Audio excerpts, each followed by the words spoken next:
Hey Sanjesh, we actually touched on consenting, right? And I'm sure you would have dealt with a lot of consenting issues.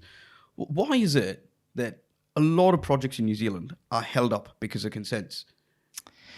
I think that What are some of your personal experiences? there's several aspects to it. A lot of the times, the people processing the consents, they have a little bit, they have a big part to play in it. Consistency across councils processing consents, as well as the design. So larger projects, or even smaller projects, I suppose. Some of our projects, we have a lead, a project lead who is a bit of a technical person. In our business, that's me. So I keep a tab on all the consultants. We're not at the mercy of consultants where, design could take various pathways, but no one's sort of collaborating, bringing all those together, putting all those people in a room, thrashing out the best solutions that complies, is efficient, cost effective, and things like that, and then push that forward. Whereas we sort of sit in a scenario where architect comes up with a design,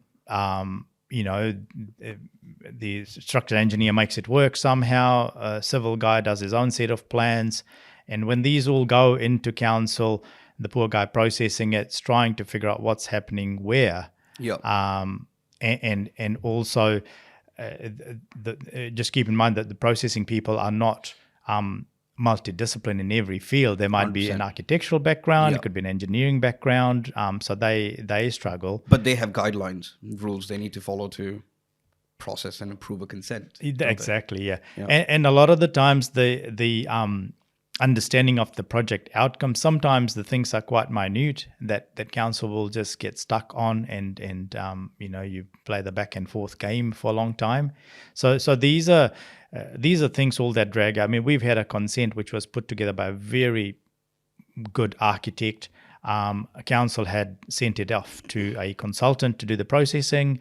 There were 94 RFIs on that job, and it was a sort of a high-end architectural house, you can call it.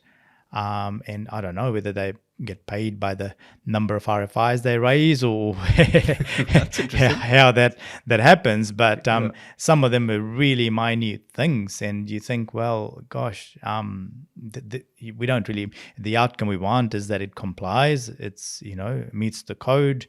And meets all your various guidelines. You can't be nitpicky on every single little detail. Yeah, but if you had to attribute 3 root causes for why consents get delayed, what would be your top 3? Council, and council. So wouldn't you say design, and design? I would say design, and design. I'd say design, council, actually.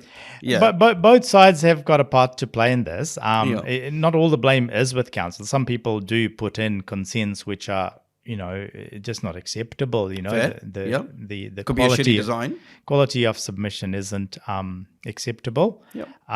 So that's number one. If someone competent puts the documents together that is clear to understand, referencing is there, so you actually can understand what's happening in this project in 5 or 10 minutes as an overview.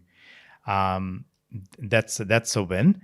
And then the people that are processing it at council need to have, I would say, a collaborative team where they can actually walk to someone's desk and thrash it out and say that, this is the issue, what can we do, can we accept it, or minor change. But it seems every department in council are just working on their own isolated island.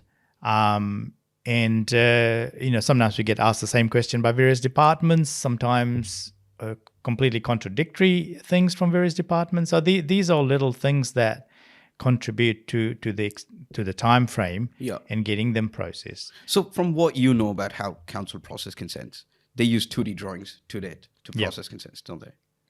I think that we are allowed to do electronic submissions now, but I don't think it's still 2D. It's just 2D flat files, PDFs of GA plans, layout plans. Yep.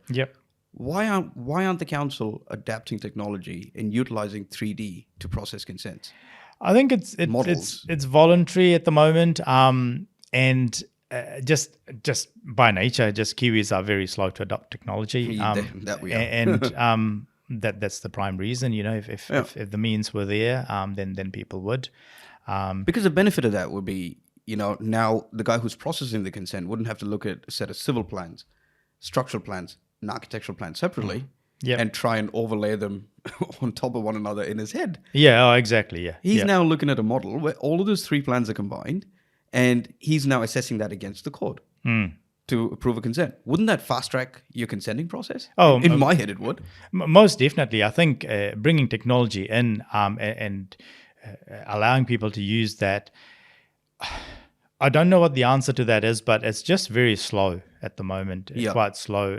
If you look online, if you look at projects overseas and the level of technology they use, and some might say it's only for larger projects, but even mid-sized projects, they do adopt a lot of technology in delivering the project, but also in terms of processing and paperwork. Because I mean, you can zoom in, you can twist around and see what it's actually doing. Then spending half an hour trying to understand a 2D detail. Yeah.